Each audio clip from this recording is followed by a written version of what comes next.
The Mercury program, when we first put men in space, was a very limited program using a very limited spacecraft. The astronauts couldn't do much in their spacecraft.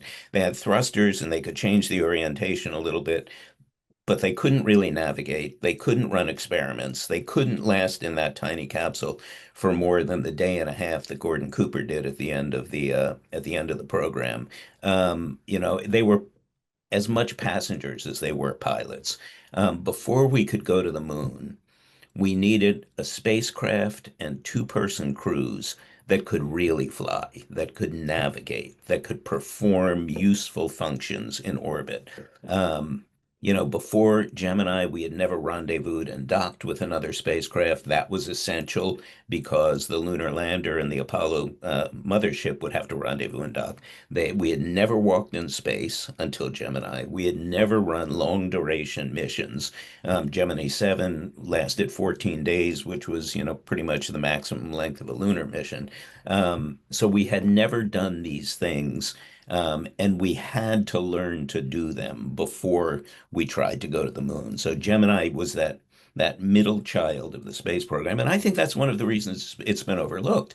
Because, Mercury was when we first launched people into space and first launched them into orbit. So everyone knows the name Al Shepard. Everyone knows the name John Glenn. Apollo was when we went to the moon. Everyone knows the name Buzz Aldrin. Everyone, knows the name Neil Armstrong.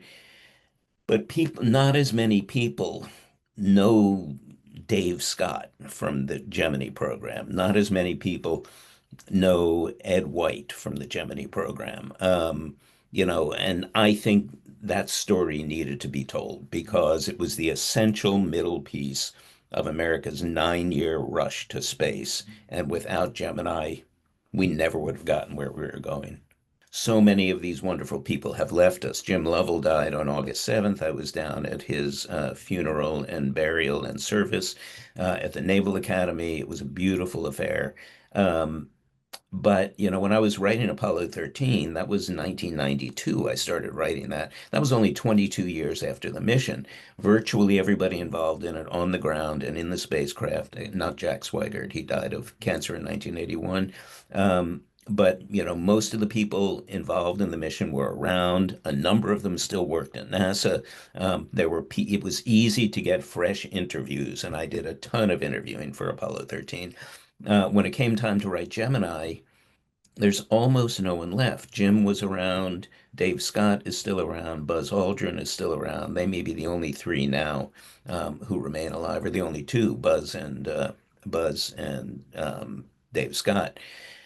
So I had to rely on NASA's oral histories. I had to rely on newspaper clips. I had to rely on autobiographies. I went to the libraries at NASA in both Houston and Canaveral. I happened for the Year in Space story, I happened to be able to go to the Baikonur Cosmodrome in Kazakhstan, and where the Russians launch and where the Soviets used to launch. So I was able to, tap into that. So there was a great deal of archival and news clipping footage.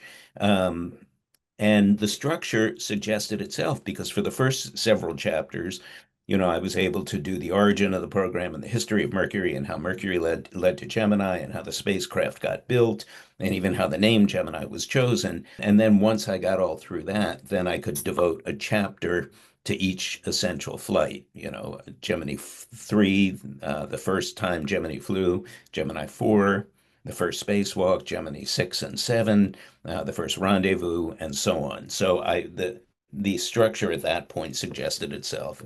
I tend to go by the rule I try to set for myself is when I'm explaining something technical, when I'm explaining something scientific, I want the explanation to be just easy enough that anyone can understand it and just hard enough that you're proud of yourself when you do understand it. Because I feel that way when I'm reading a story in something that I'm not familiar with. If I'm reading about the stock market, if I'm reading about bond funds, if I'm reading about something that is, completely alien to me, I really appreciate it when the writer lays it out without oversimplifying, and trusting that a smart reader can understand what's being said.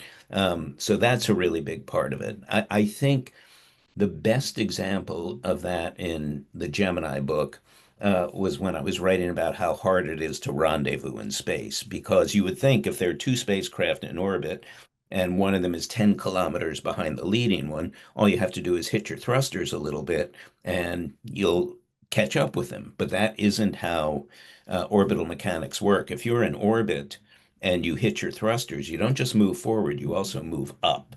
So you move away from the craft you're trying to dock with. If the craft in front of you says, don't bother, I'll just slow down, they don't simply slow down, they go into a lower orbit. So it's a really complicated process of firing your thrusters on one side of the planet so that by the time you get to the other side of the planet, your trajectory has been altered some. It's a really difficult thing to do. And when I set out to explain that, I was really gratified in the explanation because I think readers will grasp it, even though it's a very arcane concept. I think, as you say, you're absolutely right that people gathered to follow the Gemini program. It was a very communal experience. I remember going to school and on days when Gemini was flying and they flew every 10 weeks. So, in the course of the school year, you might get four missions. When there was a mission, they would roll a TV into the room and it would be on. And for part of the day, classes would be suspended so you could follow the mission. Um, when Apollo 11 landed, I was at summer camp that year, and at first, I was upset when I found out that the landing was going to be in the summer because, when a spacecraft was flying, I was at home in front of the color TV in our den 24 hours a day following that mission. I knew I wasn't going to be able to do that with Apollo 11, but when it came time for the landing and the moonwalk, they did have a television in the rec hall. And, I don't know, it was a 22-inch black and white TV. So, it took a lot to see it from a distance.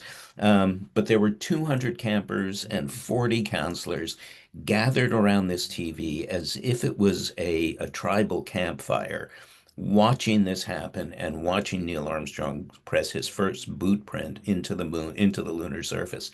And I remember thinking at the time, this is exactly the way I should be watching this. I shouldn't have been watching it at home alone in front of my TV. This needed to be something that I could celebrate for other people, that we as a species could appreciate, that an emissary of the human race, two emissaries, three emissaries, were at the moon, and two of them were on the moon.